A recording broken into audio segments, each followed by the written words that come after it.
You're watching the Retreat Review. Live from New York.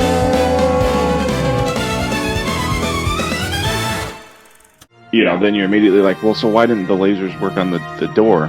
And then the next scene, like, you see that, like, that whole mountaintop is gone. But we're not hooking them up to a machine to... We're not draining their life energy to keep the planet running. Yes. And Kirk's like, hold on a minute. Yes, this is Kirk. I either wait for the Federation or I send out a distress signal, and anybody who comes to this planet, I eat them. I eat them.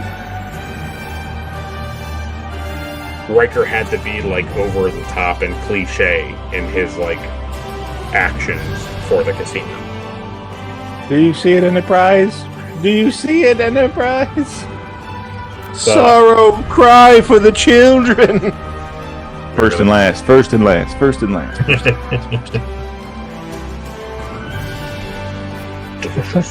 Delicious. All Sarek does is goes like this. And Yeah, he knocks his hands away. And then the Tellarite's like, ah!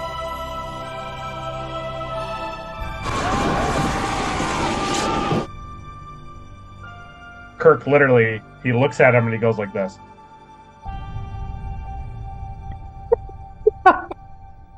Program complete. Here we go. Enter when ready.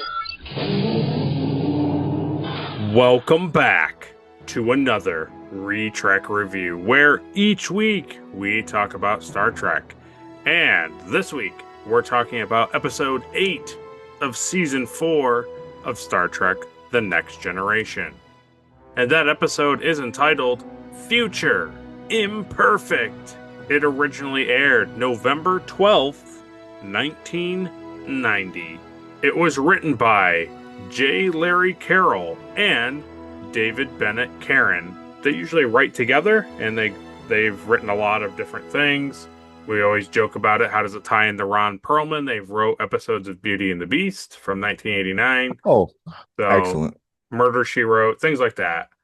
So that's pretty cool. It was directed by Les Landau. He is a returning director. He's previously directed the episodes The Arsenal of Freedom, The Schizoid Man, Samaritan Snare, The Survivors, Deja Q, Sins of the Father, Sarek, and Family. He also directed one episode of Star Trek Enterprise, and that was Sleeping Dogs.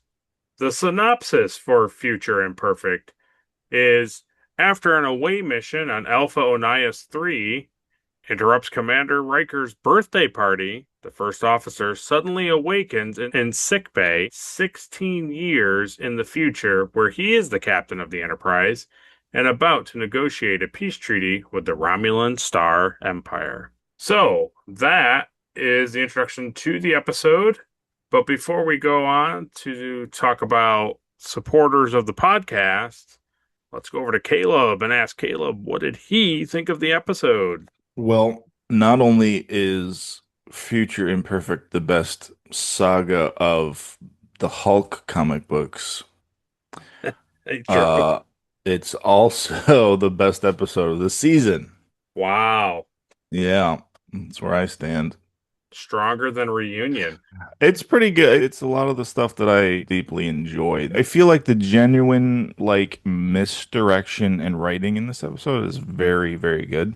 Yeah. The only thing I will say, the only thing that I could knock the episode about is that on rewatch, you Right. know that the kid is like the problem the whole time.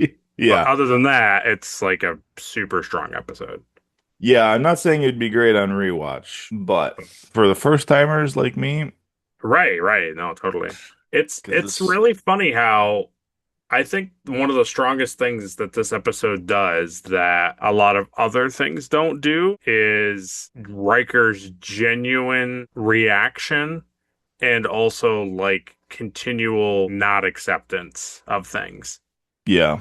It feels so real, like, because he's just like, that doesn't make any sense. Why would that be like that? And they're like, oh, well, because of this thing. And he's like, hey, that doesn't make any sense. He's just like, I don't know about that. I think it's very good. There's a lot of it that I enjoy. I love like future stuff. Yeah. It's like, even though it's not real, it's still like fun to see, Yeah. Admiral Picard, that kind of stuff. I thought was very fun. I think also Um, too, the really cool thing is the fact that the future vision is what we would interpret what Riker con considers the future to look like on the Enterprise. mm, Because the boy is right. just whatever his name is, Barash, is just like scanning his mind and then using imagery and thoughts and things from his mind to then create the world. It's like, so this is what Riker envisioned the future looking like. Yeah, that's true. So secretly, he wants to be the captain. That's right. That's exactly right.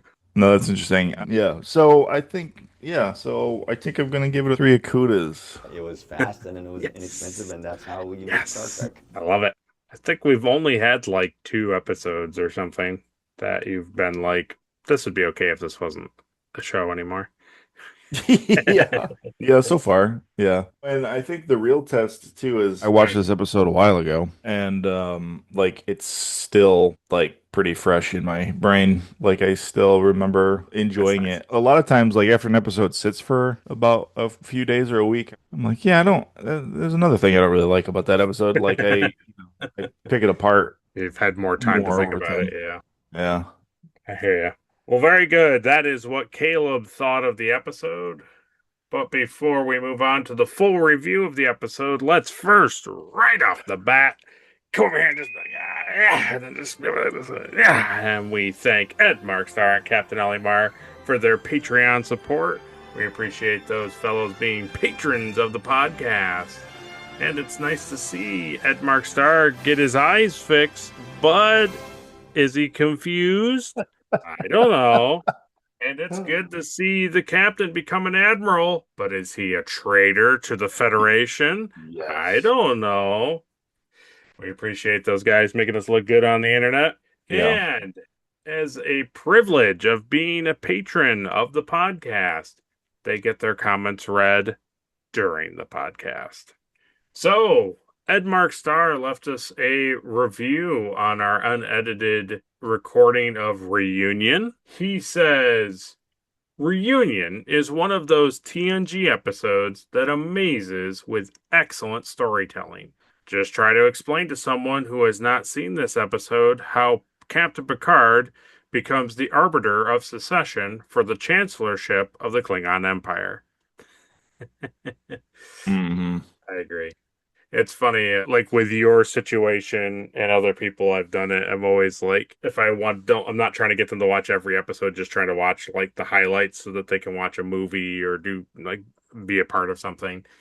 I'm Yeah. always like, well, to understand this, you really need to watch this episode. And like to really get that, well, you got to watch this episode. It's like, this is like how I feel about Reunion. It's like you have to watch Sins of the Father and The Emissary to like even understand all of the Klingon stuff. So, Yeah, that's true. yeah, Reunion does that in elegant fashion, then proceeds to tell an incredible story about power politics, love found and lost, new parent surprise, honor, and betrayal. What an episode! Yeah, it's got it all. It pretty much does. It pretty much does. Got murder in it too. Yeah. Scene after scene of Reunion kept me fully engaged, perfectly captured by the Retrek Review commentary, Nice. which we appreciate. Thank you, Ed. He says, ladies and gentlemen, we have a 3 Akuta winner here. Yeah, Yeah. arguably, yeah. I really enjoyed this episode a lot, so it was very good.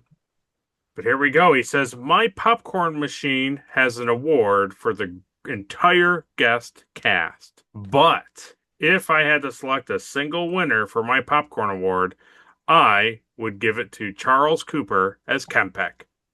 His portrayal as the Klingon Chancellor had to be perfect Mm, in order to get the ball rolling on this complex story. And that's no easy feat with limited screen time. Kempek seems to embody the Klingon Empire, literally and figuratively. it's Popcorn true. Award with movie theater butter added. Wow. I, you know what? And it's really funny. I agree with him. I think both his Korg and Kempek portrayals, Charles Cooper here, like he just feels like that's what a Klingon like chancellor should just be, like this over like this fat kind of slow bored Yeah. Klingon. He I don't know. He just portrays it very, very, very good. Yeah. Especially I just I don't know. For me, I just love the meh when he tells the guard to go away. Meh. Yeah, Yeah. exactly. Klingons like it defined what like a warrior race alien is in True. all media, basically. Like how many other like forms of media do you see? Like even so, I've jumped back into playing No Man's Skies, and it's like, you have the Gek and the Kozaks, something, Okay. the big dudes, and they're like the warriors, and they're Oh like yeah. very Klingon. They're like they have like the horns, and they like they just love battle. Love And it's fighting. like if you're doing sci-fi, you Yeah. have a Klingon race. I mean, that's just Yep. what it is. Oh You man. have to. Yep. Totally. Yeah. It's very Viking, honestly. It's very Yeah. space Viking. Pretty much. Yeah, pretty much. Well, Caleb, before we go on to his last little bit here, which I think you're going to enjoy, who does get the Popcorn Award for being the best actor of the episode? I think he's right. Wow, I think I Charles agree with Cooper. yeah, I agree with Ed. Really? I I like it think so the much that I'll take it. I think the only other person I would have suggested would have been Worf's wife, basically. Oh yeah, Kalar. Yeah, Yeah, she's very good this episode, that's good. Yeah. Honestly, both of them are very, very, very good. but I still just think about, yeah, the wine's been poisoned, but Oh well. I'm thirsty. Yeah, like oh okay. It's basically like, yeah, I know these cigarettes are bad for me, but no, well, What are you gonna do? quit? No. Certainly can't stop now. I've never quit a thing in my life. Yeah, that's I funny. love it. I love it too. Well, here's the little bit that he left for us. I think this will make your morning. He says, and now, here's a suggestion for the Jeremy and Alexander show, with the intro for the 1963 TV show featuring Sean Astin's mom, Patty Duke. So I'm going to send you the link to your email, and we'll watch the 1 minute intro to the Oh Patty Duke show. God. Oh God.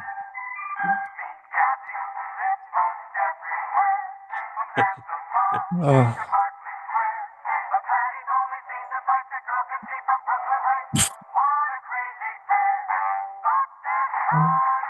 But they're cousins.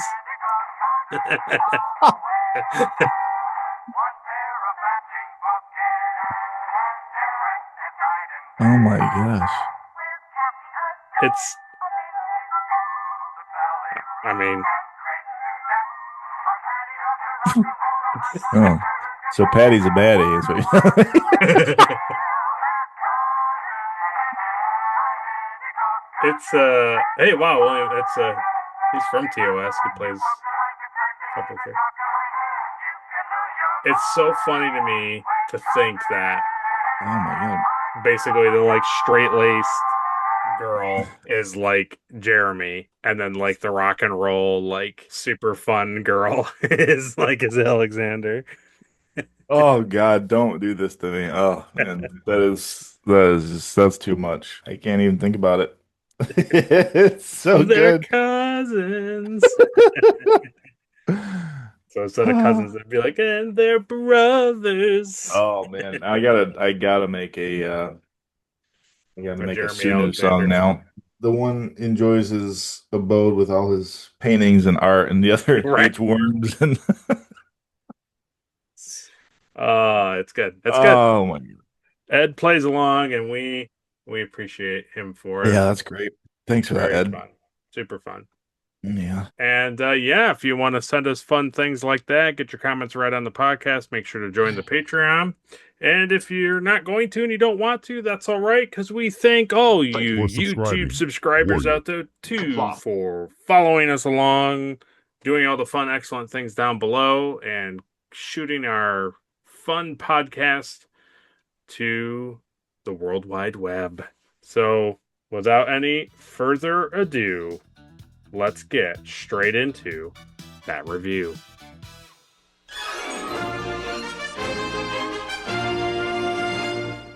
Yeah, so the episode opens with the captain's log of the Enterprise conducting a security survey of the Onias sector near the Romulan zone. And we cut to 10 forward, and Riker's having his birthday party, and he's playing the trombone. You're like, Yeah. yay, trombone playing. Yeah. I think we've seen it like 2 or 3 times. Yeah, I think so, yeah. I think he does it in the Binar episode, right? I think he takes it from that guy, and you were like, ugh. Oh, yeah. But then they're all talking to him. He blows out his birthday candles. They're all laughing to him. I like the part where she says, "What did you wish for, Will?" And he's like, "Music lessons." And they're all like, "Ah!" And they're all like, "Yeah, so funny." It made me laugh. Yeah. But can't you just go into the holodeck and take music lessons? There's so many things you could do. You could literally have like go into the holodeck and have like a professional trombone player like teach you.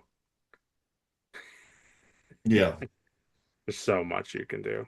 Captain Picard comes out of his ready room and he's like, "Okay, Data, we have to go to the party, otherwise Riker won't talk to us anymore." And as they are going to the bridge, all of a sudden, like random, awkward, don't know what to do with my hands ensign on the back wall is like, excuse me, Captain. There's like subspace frequencies. It's like, oh, okay. Like just Yeah. there's just a shot of him when they cut him and he's just like weirdly standing with his hands like weirdly at his side. It's really funny. But this is apparently Ensign Gleason, our first guest appearance of the episode. He's Mm, played by Todd Merrill. He's a character actor. excellent. Yep. So they put together that the frequencies are coming from the uninhabited planet of Alpha Onias 3. And it's like, what? It must be Romulans. Has to Gotta be. be. What else would it be? So rather than Picard doing any more like preliminary work or like looking into it, he's just like, you know what? I'm gonna message Riker. I demand senior staff to check it out, and Yeah. I'm gonna tell him Send there's the birthday boy. right, Send the birthday boy right to the planet. right to He'll get to the bottom. it. God. He'll do it really fast because he just wants to get back to his party. So Yeah, let's he just send wants him to down. eat cake. I like when Riker he gets the word from Picard and he points at Worf and LaForge and he's like, "Let's go." He doesn't say anything; he just gestures to them, and they leave. Yeah. And they beam down, and immediately it's like, no, it's terrible down here. Methane gas is everywhere, and they're like, I don't think we're gonna make it. And so then they talk to our second guest appearance of the episode, which is April Grace, who we've seen before playing Maggie Hubble. She's currently 64 years old and a noted character actor. She tries to beam them up, but there's too much interference to get a positive lock. And then we cut to Riker like breathing in all this fart gas. He's like, "Oh no, Yeah, I no," loved it. sucking it up. Yeah. And then we cut to sickbay, and sickbay looks very different. So does Dr. Beverly Crusher, Yeah. and her nurse is our third guest appearance of the episode, Petty Yatsutaki, as Alyssa Ogawa, who sadly died in 2024 at the age of 70 of T cell lymphoma. Mm. She's largely a character actor. She did voice Mei Lin in Bioshock Infinite. She played a role in Oh, that. But Alyssa Ogawa will go on to become a very notable Star Trek character. So this is her cool. introduction to the show, the franchise, really. So that's cool. Cool. Yeah.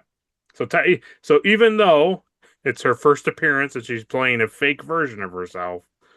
It's Yeah. cool to have her introduced. But yeah, so Crusher comes over and is happy to see Riker remember her, and then she asks him what he remembers, and what do you remember, Captain? And he's like, Captain? And then he looks in the mirror and it's like, Womp. Yeah. And then she's like, "Hey, don't nobody tell him about like his son and that his wife is dead, and then don't tell him that like Roundeds are friends now, okay? Got it." Right. Don't tell him anything. He's like, In "What? What'd you fact, say? What was don't that?" inform him about any bit of information whatsoever. Mm-mm. I wouldn't say anything. I'd have you see the counselor, but she's not here. Yeah.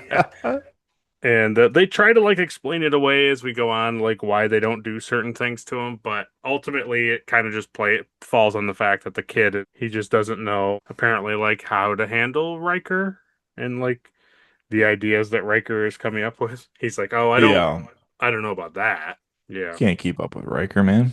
He's like, you know what? I'm going over here now, and it's like, oh, we don't know how to handle that. Nope. So we come back from the musical intro, and what's the last? She's like, "What's the last thing you remember?" He tells him it's the planet, and she states that was 16 years ago, and it's like, great, that's great, Yeah. and he's recovering from an Alteran encephalitis that he picked up on Yep. the away mission all those years ago, and Yeah, it that's what I caused him thought. to have a form of amnesia.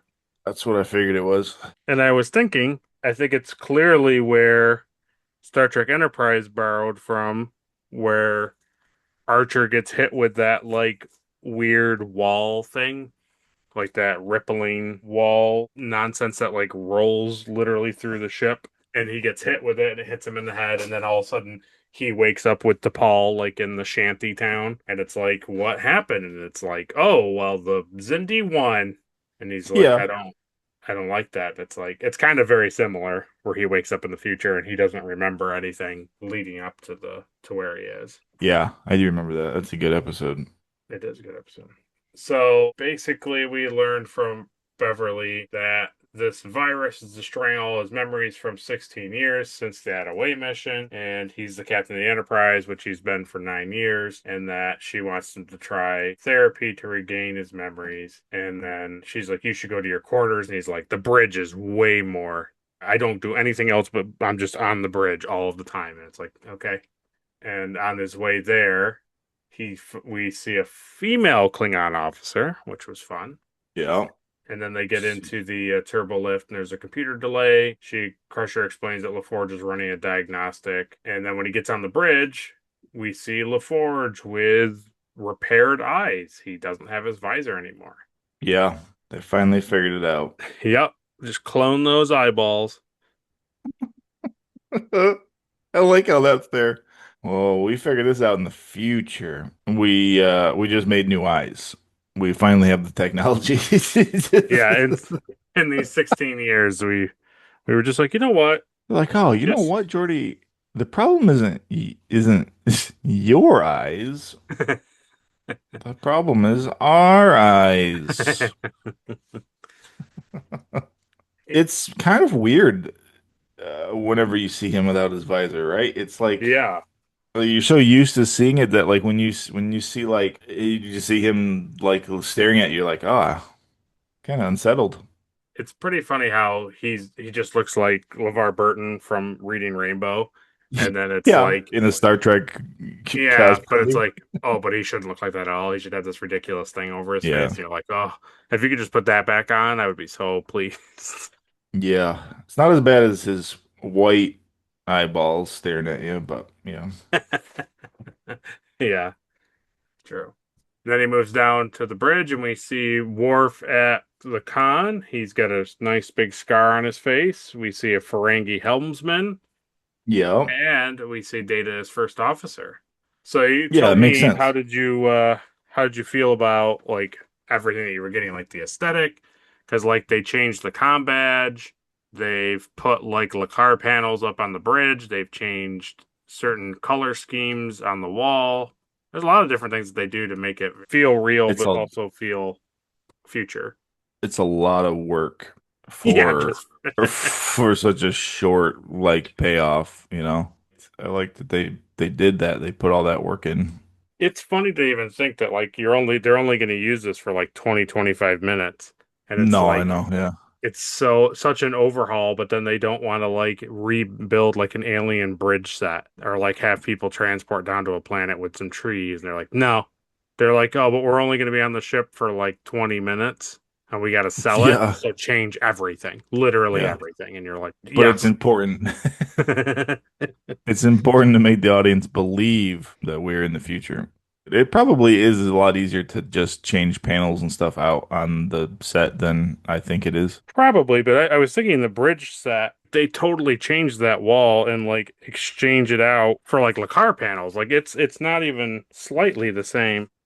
So then Riker gets word that a Romulan warbird is decloaking. He puts the Enterprise on red alert. They're like, "Oh, that's not needed. We were expecting this warbird." And he's like, "Oh, Yeah. clearly I need to be like briefed on all these things." They open communications, and it's Admiral Picard and Deanna Troi.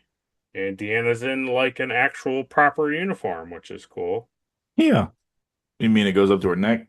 Yep, Is that what you mean? Yeah. exactly what I mean. Hmm. And they have arrived to sign a peace treaty between the Romulan Empire and the Federation. And Captain Riker is a key figure in these negotiations. They obviously learn all of this. It's a pretty good scene when they cut to, I guess it's like the observation lounge or the conference room, whatever you want to call it, where Picard's like, to lose 16 years of one's life. I cannot even imagine it. Hard to fathom. And then he's immediately like, well, we're just going to have to go and do this thing because of this. And then Riker's like, what? Why would we ever do that? And he's like, oh, yes, I should explain everything to you since you don't remember anything. Like, you just said that. You knew. Like, you just said that. Yes. Made me laugh. But it's all, you can all let it all go because it's all fake. Nothing's It's real. true. Yeah, they keep like leaving stuff out that's like very crucial. It's like, no, no, no, you're gonna run the meeting for the treaty, the peace treaty meeting, and it's like, I don't even know what's going on. They're like, no, no, no, no. Yeah, you're No, fine. you're the best one to do it. And he's like, but I don't remember any of the things that you're telling me that that I did or any of the stuff I like how I helped the Romulans come together. Like I don't remember any of this. It's like, well, we need you. You have to be the one. You're like, okay, yeah.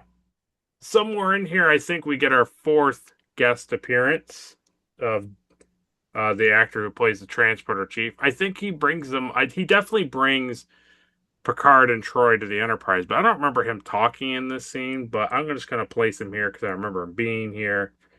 This is the transporter chief played by George O'Hanlon Jr., who's currently 72 years old.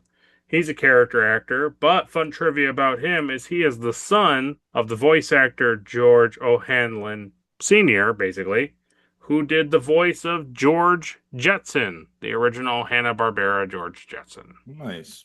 So he's the son of that guy. George Jetson, Yep. Meet George O'Hanlon. his son, George O'Hanlon Jr. Roy. So Picard doesn't want to hear it. He's like, I don't care if you don't remember anything. You are a key figure in these negotiations. And then Troy's like, you know what? You've been really stressed out on the bridge, and now you have a lot of information that you're involved with the ambassador. So let's take you to your quarters and not tell you anything. So they take Yeah. they take Perhaps you would like to take me to your quarters? Yep. Oh, surprise! Oh, you are You have father. son.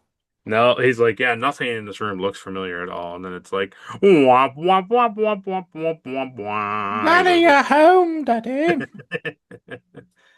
It's like, oh my God. And then he's like, so what about who's his mom? And like, oh, she was violently murdered right in front of you. Like, oh my God. Wow. Yeah, I it's think pretty it's one of good. those things where it's like, hey, sometimes things shouldn't just be like drip fed, you know? They should be just, Yeah, right. well, it's gonna be bad, but here we go.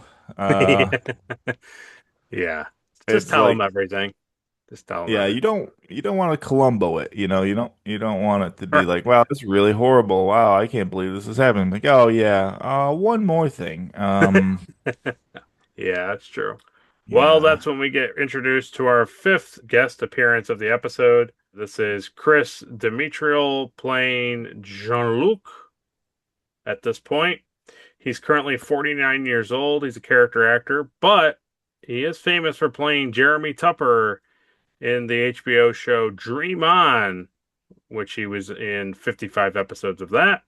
And then excellent. in 2005, he retired from acting and has been working as an editor and a writer. Cool. Hi, Dad. So we come back from that commercial break. We learned that Riker has named and his unseen wife has named the child Jean-Luc, which is really Yeah, funny to me because it's like I get that it's that's pretty supposed to lame. be borrowed from Riker's mind that for whatever reason he would call him that, but it's also Yeah, like that would but be John, it's such a red flag to me. yeah. Well, Jean-Luc is still alive too. Right. So usually that happens Right. when that person has died and you're honoring them. But Right. he's still very much doing things in the Federation. It's just weird to name your kid after. I don't know. It I don't also know. the thing I was thinking would be like, okay, Caleb, you're at work and then, you see a Mack truck barreling off the road towards you, and then you wake up in the hospital and it's like, Caleb, it's been 16 years, and you're like, oh my God, and all these things, and then we take you home and it's like, you know, it's here's your kid, and you're like, oh, what's my kid's name? And it's like his name's Nathan Drake. And you're like, I don't What? I don't think I would name him that. Like Yeah.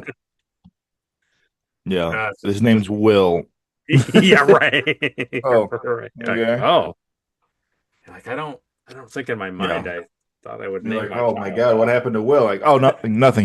He's on his way. He's on his And way. you He's just coming. I'm like, oh, okay. Well, that's weird. And then he's like, "Hey, so like you said, he's like, well, who's her mother?" And it's like, well, his mother is dead. She died 2 years prior from a shuttle accident. Yeah. But here's a little thing that I like that I've probably caught it in the past, but I definitely took note of it now.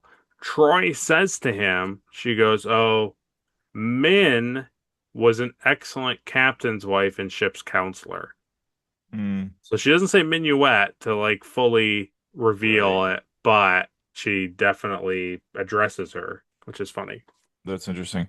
Yeah, I totally forgot about that whole subplot. So even when I'm they like sure. showed her and she was like waving at his birthday party, I was like, she looks familiar, but I don't really remember. Yeah. And then when it like is revealed, like, oh my God, that's the holodeck girl that he would flirt with. That's so funny. That's Yeah. good. It's super random. It's But super, super random. I like that though. I like that Yeah. as like storyline, right? That it's like this little alien didn't understand that like that's not a real person. Right, right. And Which it's is why like Kamalak playing the kid is like, it's like, well, no, in your mind, like she is very real and you have very strong emotions for her. And he's like, it was a very compelling program or whatever he says. yeah, which just makes Riker look like just a We, real pervert. it does make it be like the thing that's so funny to me that I was thinking about in the episode when they show and he's like, oh, and they end up talking about it. I was like, so that holodeck character that was created by the Binars to distract you and in Mm, turn Picard was so entrancing to you and so like captivating that you for the last like 2 years or whatever it's been have just you've like fantasized being with her more than Deanna. yeah. Well, it can't be Deanna because No. she has to be on the show. She's dead. It's good How stuff. much better would it have been if it was Deanna and she was dead and the boy's name was Ian and it was her dead dead child. Yeah, exactly. See? Told you. Better. So Troy leaves. Riker goes to talk to his son. They talk about the trombone. He tries to pull up his service You record. never could hit that note, Dad. Oh, jeepers. Remember on your birthday? Well, I wasn't there, but you remember it? Yeah, yeah. He's like, Everybody laughed and laughed. he wants to pull up his service record, and then he's like, Yeah. oh, the computer stalls, and he's like, and then the computer Oh, record yeah. shows up. He's like, is that what you wanted, father? And then they're like, please report to transporter room, Captain. And he's like, I have to leave. Just Yeah. really It funny. is pretty cool. It's cool, like foreshadowing, showing that, like, oh, yeah, Jordy's working on the computer. That's why Yeah, it's lagging. That's why it's slow, yeah, But it wasn't. it wasn't. It was his little Um, alien brain that was lagging. the computer apparently couldn't scan his brain fast enough or something. Yeah. So he goes down to the transporter room. He's ready to give a tour to the ambassador. However, the ambassador is none other than Tomalak. Disgusting. Yeah, I hate He's him. our sixth guest appearance of the episode, played by Andreas Katsoulas, who died in 2009 at the age of 59 due to lung cancer. We Mm, have seen him many times. He's been on the show as Tomalak. He's been in Star Trek Enterprise. yeah. He's a returning actor. Yeah, he's great. Yeah, super great. So he can't believe that Tomalak is the ambassador because last time they encountered him, he wanted to have the hull of the Enterprise. He was gonna like take it back to Romulus as a trophy, and she's like, Troy's like, that was such a long time ago. Then they get to the bridge, and Picard's talking to Tomalak about all these things, and he's like, oh, and then look at this, and look at this, and Riker gets very concerned about taking Tomalak to Outpost 23 to sign the treaty, since that's a key location for Federation defenses along the neutral zone. And Picard's like, that's like not a problem anymore. Like it's nobody cares. But it's Yeah. interesting to think that the boy is like, it's basically the thing we're supposed to interpret is he sees Tomalak, so his like subconscious mind is like, okay, he probably wants to know about Outpost 23. So I'm gonna make sure I hide that from him and make sure he doesn't get it. And then it's like, oh well, since he's thinking about that, or at least subconsciously thinking about it, the computer program that this kid has is like, oh well, that's what we're gonna, because he's focusing on that, like that's the thing we'll bring up in conversation. It's an interesting Right. way how to do it. But basically, we end the scene with their conversation being broken in the ready room, with Dr. Crusher informing Riker that his son Jean-Luc is hurt in the sick bay. Yeah, it's just like these questions are getting too Yeah. too intense. There's an emergency. Come back to me, father. Father, my knee. Yeah, did he do something like pretty severe too? Did he like break He his broke arm he somehow? broke his Just wrist, yeah. yeah. Doing doing what? Well, you know the funny thing is, and I don't know if it's just like a generalization followed by being specific, or it's like a catch. Like it's a thing that as the audience we catch it, but Riker doesn't. But before we talk about it, this is the halfway point, so go down to the comment section and tell us what your life will be like in 16 years.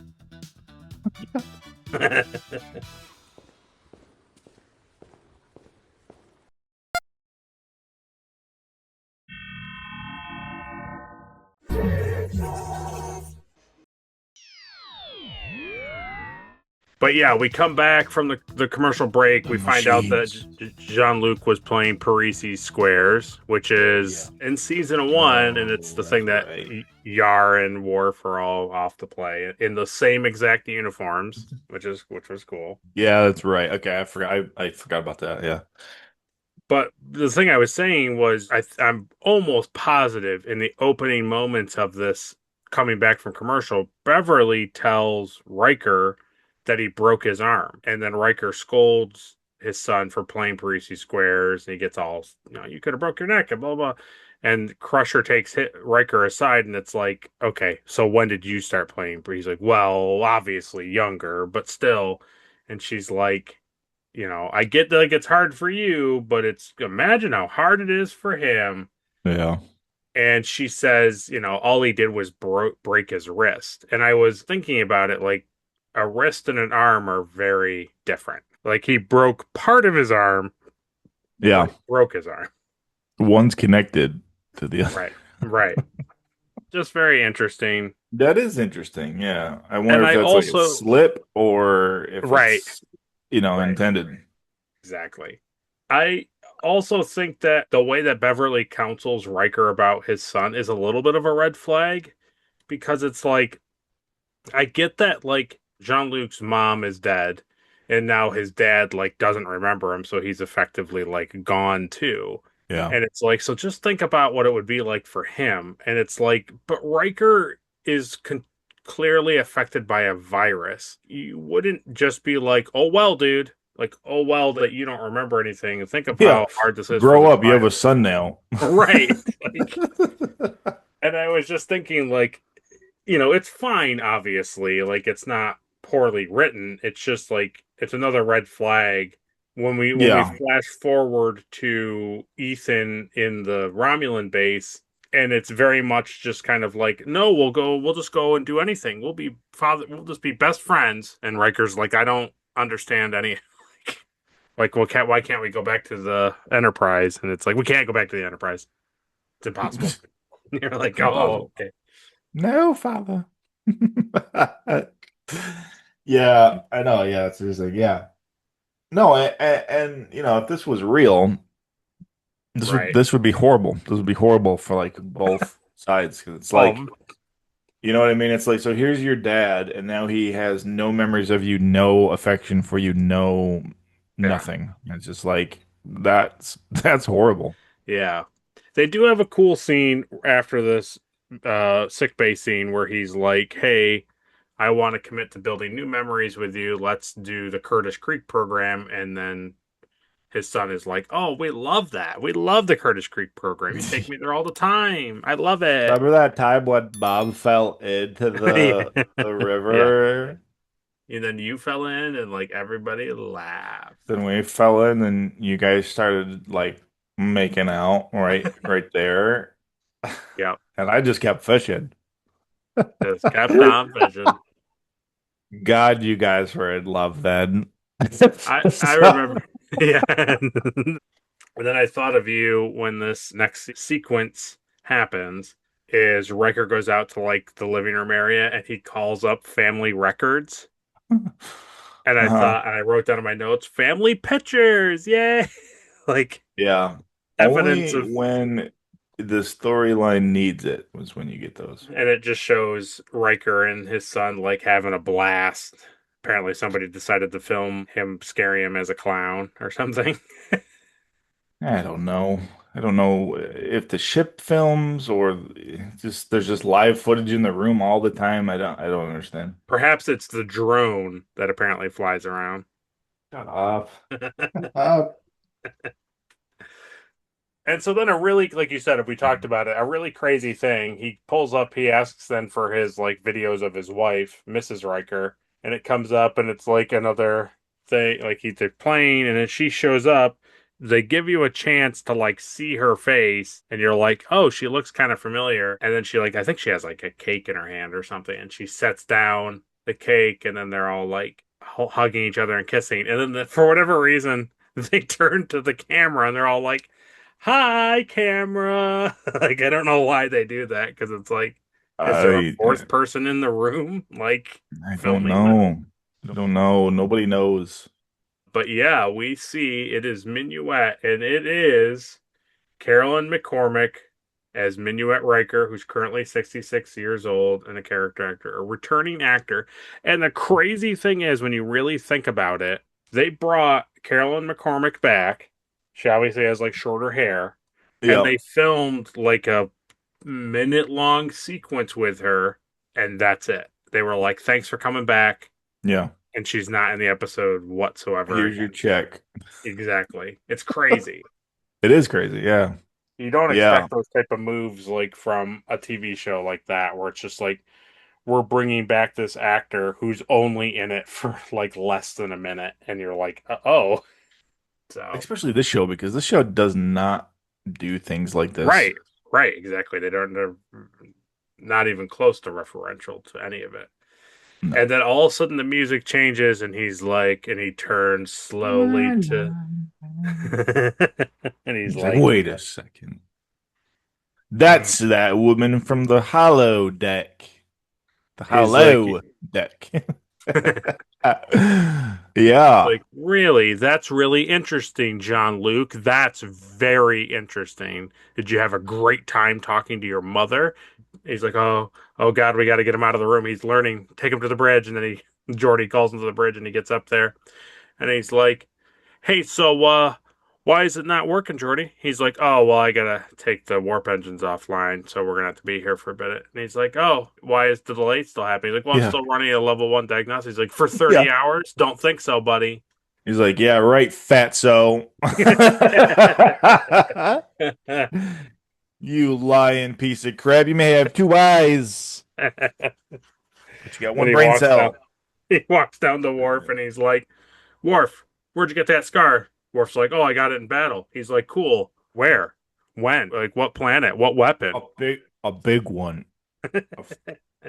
And then Riker walks over to Data, and he's like, "Hey, Data, how about like telling me how long it would take to at warp 1 to get here?" And he's like, at warp 1 it would take this long." He's like, "How about warp 6, warp 7?" And he's like, "Oh, I can't do that." And then he's like, he has like subspace interference, and then he says, I can't do that." And Riker's like, what was that? He's like, I cannot do that. And he's like, you used a contraction. And he's like, no, I did not, or whatever. And then Picard comes on, and he's like, oh, excuse me, What the Riker, it's time. hell? Yeah. And he says, shut up. He's like, I beg your pardon. I said, shut your mouth, as in don't. Yeah, As in don't. it's really good. Yeah. It's really good. It's literally why I've been quoting it all week. So, As in, don't open your mouth and keep talking. Pretty good. It's pretty good. And then Deanna tries to say something, and he's like, butt out of it. yeah. You shut your mouth, you harlot, you mediocre clarinet player. It's so funny, dude. He just does not care anymore. No, he's done. He's like, hey, would anybody else like to speak up, or shall we end this charade? And then Tomalak walks over, and he's like, very good. We should end Now, this charade. And then everything disappears, and he's on a Romulan holodeck. the funny thing, I'll tell you, is that I've seen this clip. I've seen him yelling and then him, you know, fading into like the Romulan control room. Oh, And I was like, so I've been waiting for that. And I was like, yeah. okay, cool. Like this is the episode. That's cool, you know. But like I had no idea that it wasn't even that like that's not a thing either. Like both is fake. Yeah. So that was cool. Yeah, it's a good misdirect for Act 4 to be like, you know what, all of your like misgivings about the 16 years in the future Enterprise, you know what, they were true. The Romulans have captured you from the planet, and we're trying to get sensitive information. And you're like, oh, well, that makes sense. Excellent. And that whole sequence when we come back from that commercial break, in the whole sequence that like Tom Malak is explaining to him, like, well, we have this new technology, and it scans you, and there's a time lag. It's like, so that's why we're having a thing. And it's like every time you navigated from our expectations, like it took us a while, it took us a few seconds to like get things going back up. And then it's like the whole minuet thing. And he's like, but that lady is real in your mind, and all these things. And then it's like, but if you were able to create everything in incredible detail, like, I don't think that this is true. And he's like, well, the machine's calibrated for Romulan minds, not human minds. And he's like, I don't think so. It's like you had like the smell and like the feeling of the Enterprise down. He's like, I don't think any of this is true. Yeah. Then they take him to the cell, and I thought when he yells at Riker and he leaves, the like door frame, like how like force field door, was pretty cool. I liked how it looked and how it lit up. I thought that was cool. And it's kind of loosely sort of explained that like, oh, don't worry about it. Your colleagues went back to the ship, but we decided, you know what? You're coming to the ship. You're gonna come with us. Yeah.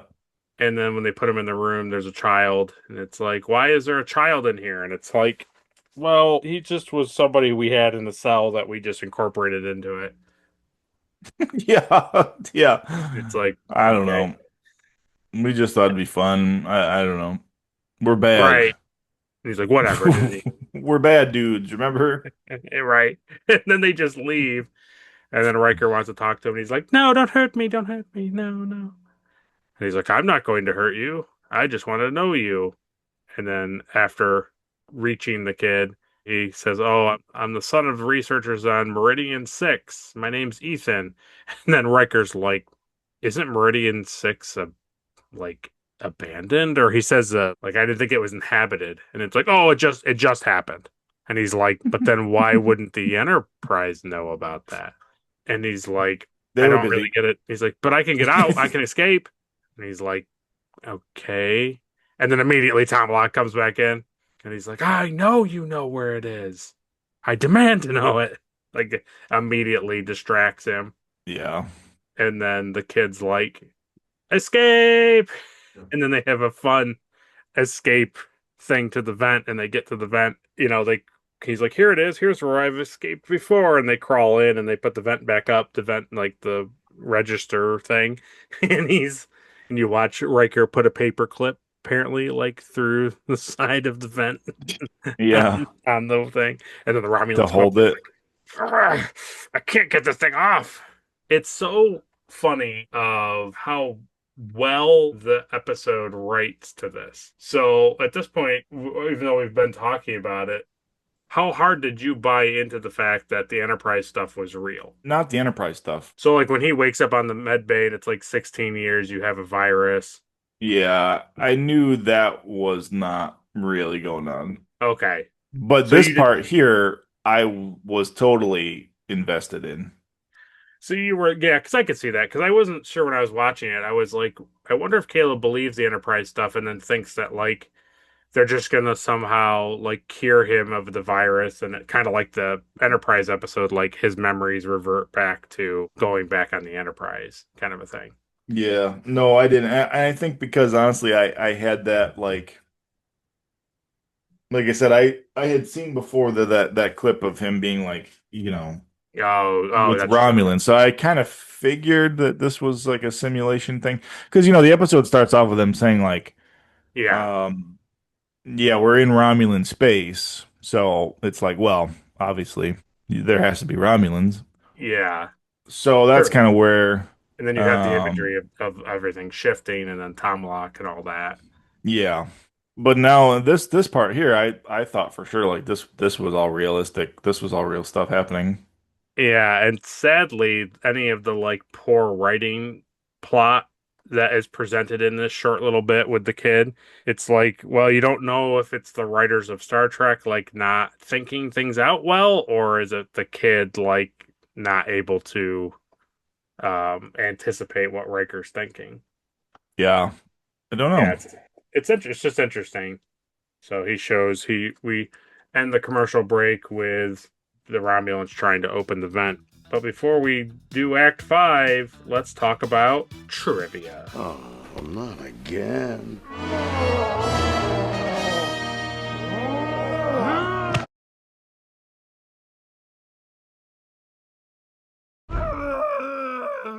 All right, now you're overacting.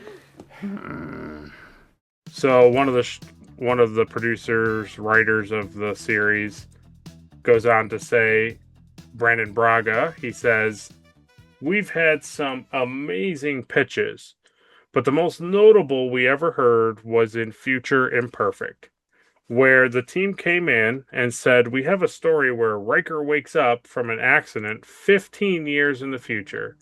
Riker has a son, is the captain of the Enterprise, and has no idea what happened. Mike Pillar said, stop, we'll buy it. That's really funny. Yeah, like you said, it's easily like the best episode of season 4, so Yeah. The only major change to J. Larry Carroll and David Bennett Karen's pitch was the addition of the Romulan fantasy within a fantasy. Michael Piller commented, the first draft was a little flat after we got into the story. Just like Remember Me, you had a situation where you are into it and something strange is happening.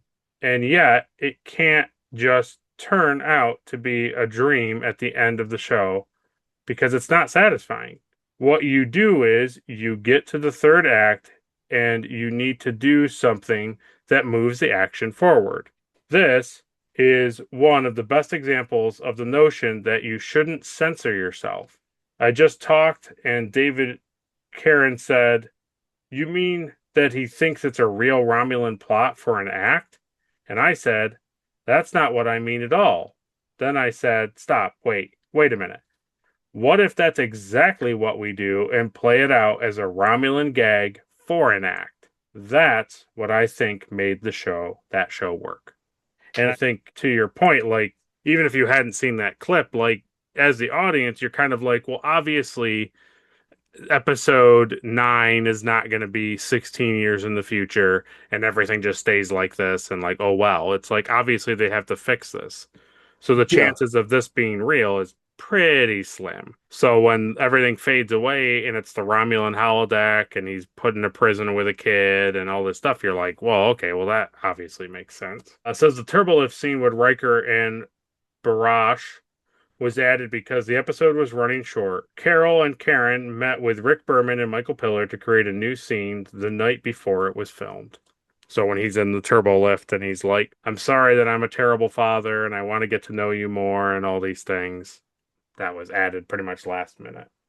Guest star Andreas Katsoulas was not comfortable with his reoccurring role as Tomalak in this episode. He says, I felt much more comfortable when he was an incredible giant on the screen, just a face. Suddenly, when I had to account for everything else, I didn't feel support, and nothing was supporting what I was doing. I was happy not to recur unless it would have gone back to a screen character. So basically, he didn't want to like walk around and didn't know what to do with himself. That's fine. Michael Westmore recalled that the aging makeup in this episode was intentionally more subtle than in previous installments. He says each member of the TNG cast was supposed to have aged 16 years. The producers decided that rather than having each actor sit in a makeup chair for 2 or 3 hours, it would be a better idea to suggest their age by changing the hairstyles and maybe doing a little rubber stretching around the eyes. I thought it was a sensible approach because most of the actors were in their 30s, and even aging them 16 years would only put them somewhere in their 40s. Yeah. Most people don't look dramatically different at that age, and it would have been a waste of time and energy using prosthetics to achieve that effect. Yeah, I think so for sure. Yeah, I think it's great. I think they obviously did a little bit to Beverly and Deanna and a little bit to Patrick Stewart, but like honestly, the thing that makes it feel so different is I think Patrick Stewart's hair is a little bit longer. He has obviously a goatee, and then you just change the hairstyle of the women and take away Geordie's visor, give Worf a scar, put Data in a different uniform. It's like, well, yeah, you immediately buy that like this is the future. Right. It does say funny here that Gates McFadden wore a wig in season 4, but in this episode's imaginary future, it was her own hair that's seen. It's pinned up and it was streaked with gray, and the color is slightly redder than the wig she wore for the season. Yeah, pretty funny.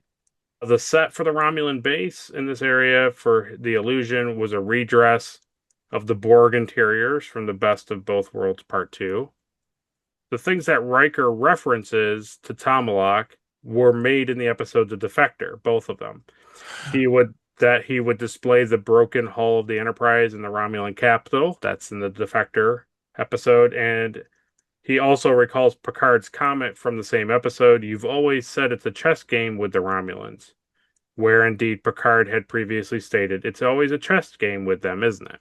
So in the last episode with Tomalak in it, the Defector, like that stuff was actually said. Which is, that's what I like. We've always talked about that's the thing I like where it's Yeah. like, oh, remember that time on Triangle 9? You're like, oh man, terrible time. Like, okay. Yeah. Yeah, thanks. I wasn't there. Right. And then last comment here, director Les Landau observed it was an opportunity for Jonathan to take charge of an episode, and it just shows the dynamic quality of Riker to have to deal with not only having aged 15 years, but to discover that you have a son and have been married and are the captain of the Enterprise. Can you imagine Yeah. waking up one day and finding out that you've skipped 15 years on your CD? There were lots of tricks and false leads, and yet there was something universal about the theme of this alien at the end, which was the embodiment of this little boy. The final moment where Riker sees the alien being in the caverns of this other world and says, I will take you with me, and you will always be a part of me, goes back to the basics of what Star Trek is all about. It's that caring for the human condition, love for the universal being. It sounds very esoteric and snobbish to talk this way, but that's when Star Trek is at its best. Yeah. And then I'll send you a picture. Here they are on set, and it's Gene Roddenberry has come to visit. Well, yeah, there's a friend. Yeah, there's a There's a Frankie. Frankie in this episode. Yeah, he loves it. And this is the alien kid. Yep. But you can see he has a cane, so it makes you think that like he's, he is getting sicker. So Yeah, pretty crazy. it's cool.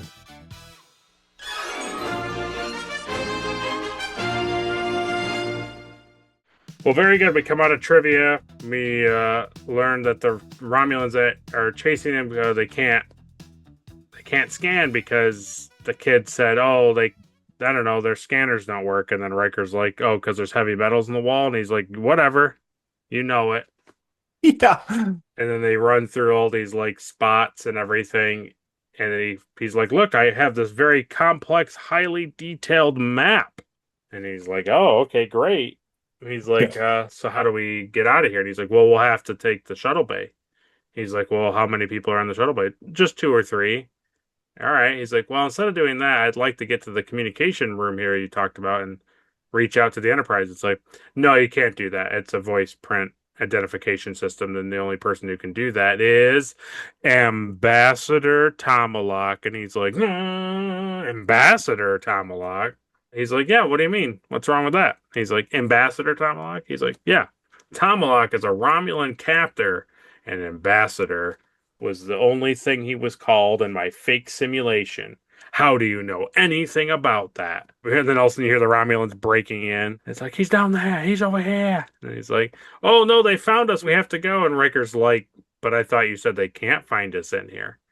And then, and then they all pile into the room, and he's like, "You're coming with us. You're under arrest." And he's like, "No, I'm not doing any of these things. I'm not playing anymore. I'm not doing anything that you Yeah, desire. I'm I'm done." sick of it. It's not fun anymore. Right? It's not fun anymore. It's not. I'm not enjoying myself. And so everything disappears, and it leaves Riker and the kid in this like cavern kind of thing, cave. And yeah, we learned the truth that Finally. we finally learned the truth that this being named Barash he was stranded here by his mother to give him life from invaders that were killing his people, and gave him this technology so that he could not be alone on the planet, and that she would return, but obviously she didn't. And I thought it was really interesting that, he misses his mom, and he obviously wants companionship and like a parental figure, but like he captures Riker. And now like I get it. Yeah. I get only men went down to the planet. Like I get that, but it is an interesting thing. Like he probes the Enterprise. You would think that maybe he would use his scanner material to like attract either Deanna or like maybe perhaps Beverly, since she is a mother, like down to the planet specifically. And now this is like a Beverly episode. Yeah, it's true. Just an interesting thought. To me, this is the stuff that like Star Trek always does well, where it's like this is like supposedly now we finally figured out like, oh, this is the bad guy, Yeah, yeah, yeah. and it's like, but they're not the bad guy, it's just like Right, from his point of view, like he's a child that's been stranded on right. this planet, and it's like it's sad. Super sad. Oh yeah, and he's like he basically wants to trick Riker enough so that he stays, not so that like he can eat Riker or kill Yeah. Riker. It's like no, he just wants Riker to believe the fantasy so that he can have like a parental figure in his life and like they can just be on the planet until they die, basically. Yeah.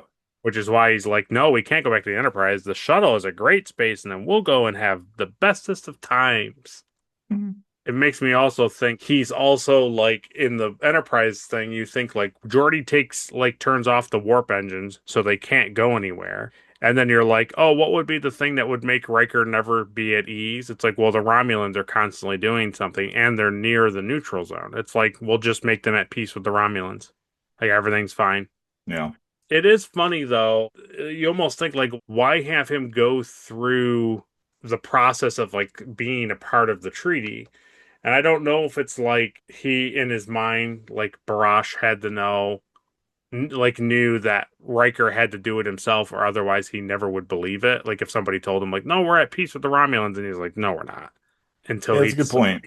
it's like, unless that's the case, like, why would you even make him do it? Just literally be like, oh man, yeah, you're in a wheelchair, you can't move, God. and you're like stuck to the room, and I'm your son, and we love each other so much. You can beep once for Right. yes.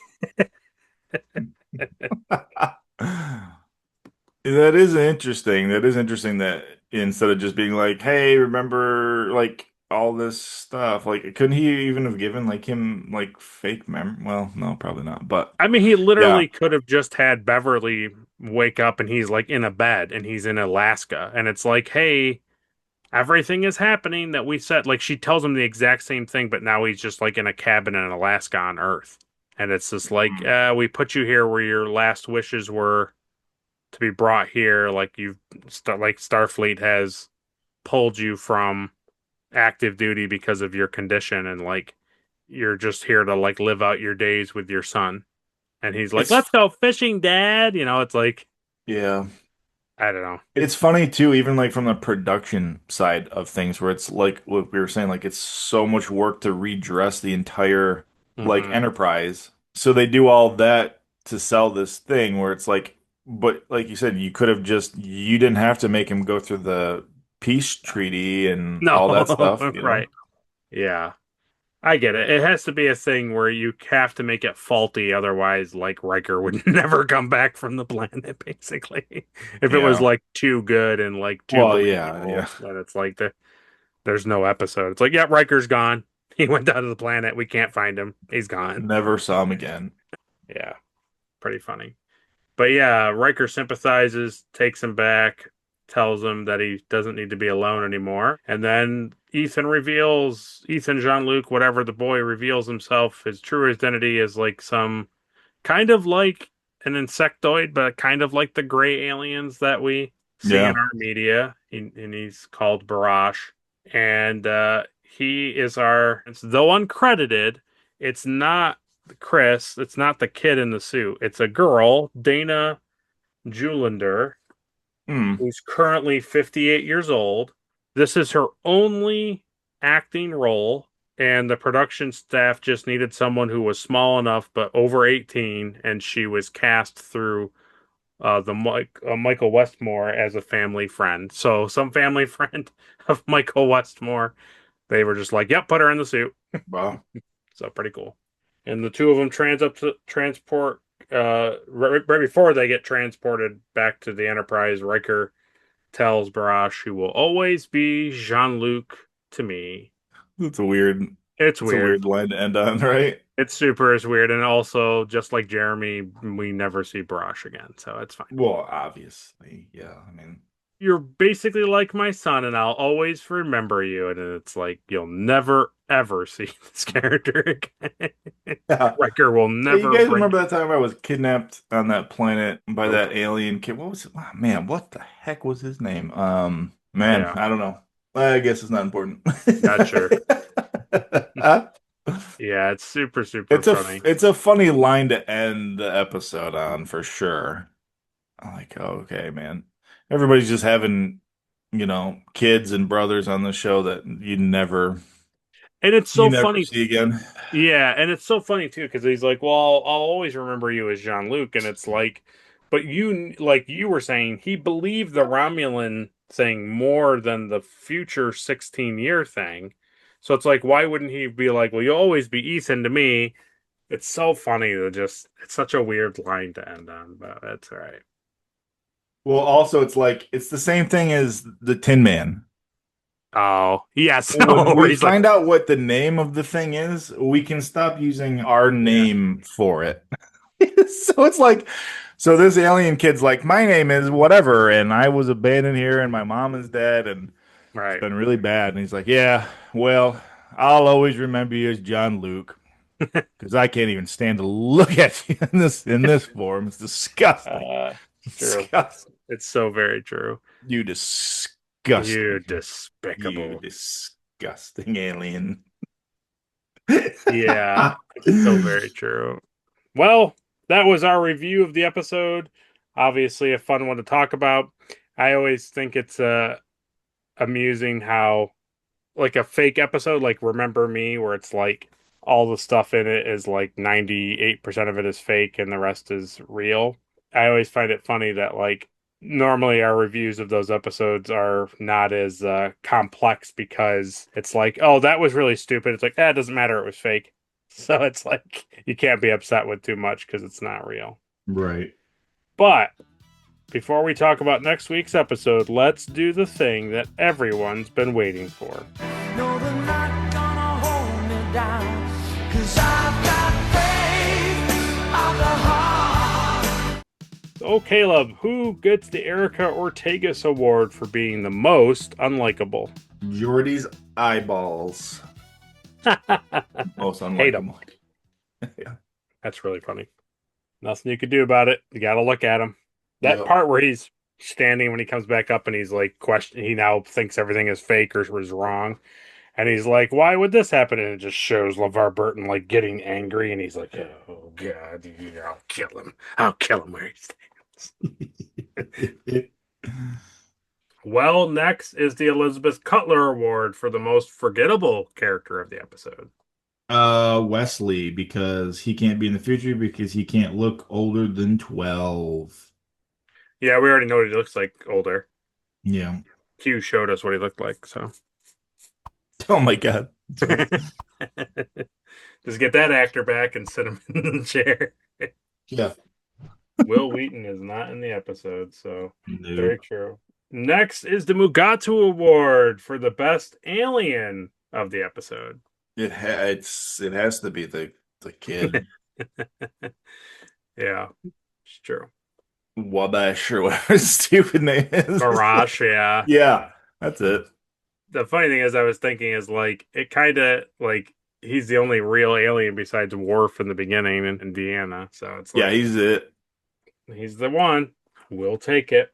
Well, next is the Trip Tucker Award for the MVP of the episode. It's got to be Riker, right? Yeah. Absolutely skeptical of literally anything. They're like, hey, so you have a virus and you don't remember anything. And he's like, no, that doesn't make sense. Yeah, It's like, that well, sounds stupid. I choose not to believe that. right. It's like, oh, well, you're the captain of the Enterprise. He's like, no, I'm not. No, nope. It's like, hey, well, okay, but you also have a son. He's like, no, I don't have a son. No. Yeah, I refuse to believe it. everything you're saying sounds real dumb. Well, next is the Spock Award for the best line of the episode. The best line in this episode is when he tells Jean-Luc to shut his mouth. I mean, obviously that's the best line. Yeah. Picard says, Shut your Captain. stupid, glued-on little white beard mouth. Picard says, Captain, perhaps it would be best if we discussed this. And then Riker says, shut up. And then Picard says, I beg your pardon. He says, I said shut up, as in close your mouth and stop talking. Yeah. Pretty good. Will, I sense how upset you are. You're angry and impatient. Deanna, back off. He's like, wow, that's almost too realistic. It's true. Very funny. I like it a lot. Still, It's no, it's fake. I still. so funny. Next is the Shran Award for the best action sequence. When he uses a piece of loose wire, Yeah.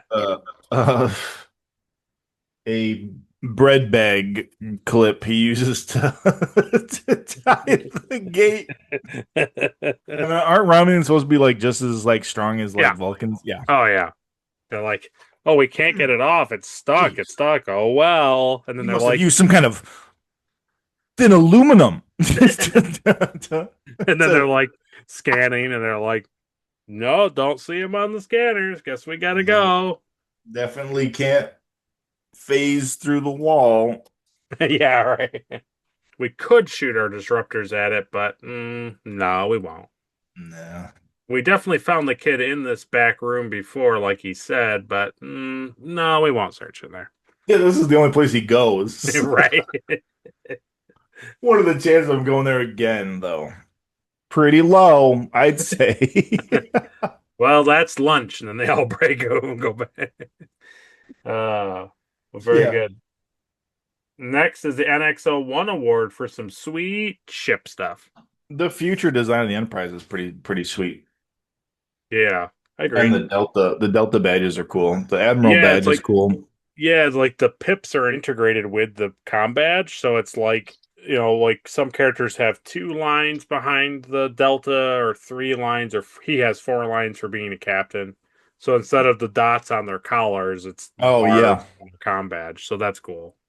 Yeah, I thought that's what that was. That was cool. And also, there's a lot of we talked about the Lacars on the bridge, but there's also like patches of like strips like on the bridge and in the corridors and stuff. Like there's these added bits of material to just change the walls and like the aesthetics of the ship. It's pretty cool. Yeah, I know, it is cool. I did think though that you weren't going to give it to it since it was a fake future. You were going to give it to the cavern like computer sensors when he reveals it to him. Oh, Like- yeah. Like my mother gave me these, Oh, yeah, I forgot about those. Yeah. but that's fine. Yeah, they're interesting. They were cool. Yeah, just cool to see it. Well, very good. Next is the Porthos Award for the cheesiest thing of the episode. I definitely think them getting to the planet is probably the weakest part of this episode. You mean like the opening after the birthday and like Yeah, it's like sending his it down? birthday, and like we said, like Picard's like, well, yeah, just send him to the planet. Who knows? Doesn't matter. Yeah, true. Like Sure, no sure. information about it at all. He just immediately sends him down there. Yeah. It's And like, then they're number one, oh it's no, a- there's like gas. It's always so funny to me. I know it's fine. There's really no reason to argue it, but it is when you really think about it in the show. The captain and the operations officer are going down to the party. They learn from an ensign that there's like unusual like subspace frequencies or something, whatever he tells him. And it's like, he's like, well, I'll contact the first officer who's having a birthday party, tell him to go down to inspect it. And then that first officer will also bring the chief of security and the chief engineer. It's like, Well, yeah. never do that. You would be like, okay, all of these BC like low people would go down and investigate, and like they'll report while we're up here having the birthday party. Yeah, just imagine all the people in 10 Forward, like they were having a good time eating cake and like listening to music. Riker and Worf and Geordi leave, and then Riker just doesn't come back to his party for like an hour. They're like, oh, guess it's over with. Yeah, Very good. it's true. Yeah, well, very good. Next and lastly is the Star Trek Enterprise Award for the best scene of the episode. I definitely think when Riker like figures everything out is a pretty good sequence. The first time or the second time? I really liked the first time. Okay. Yeah. Hey, like you said, it was a memorable scene of him saying to everybody all these things, and then Tomalak walking over and like everything fading away. So yeah, I agree. Very, very cool. I would say the imagery of that of everything fading away and Tomalak remaining on the Romulan holodeck is a great imagery for this episode, and also Riker on the medical bed with Beverly, and it's like I'm so happy to see that you're okay, Captain, and then it's like Captain, and it like zooms into Jonathan Frakes, and he's like, Yeah. ah.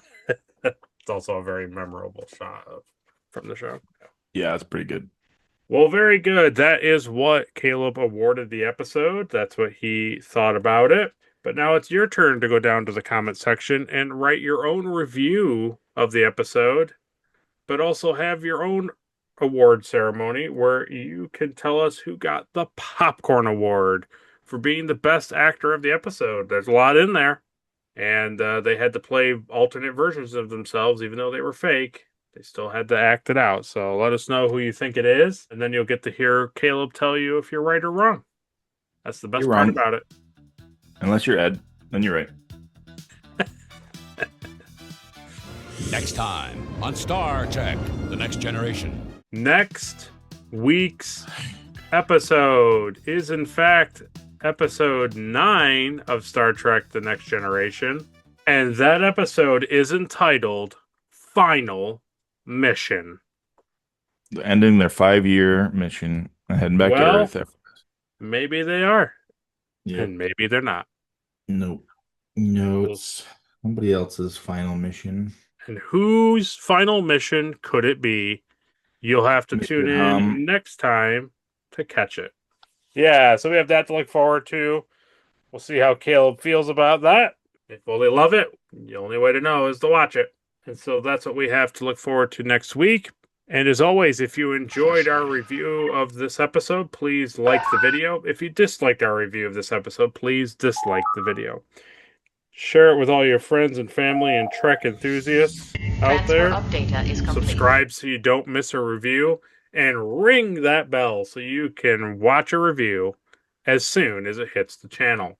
And then, when this video is over and you don't want to watch any more reviews, you can always head on over to Caleb's channel.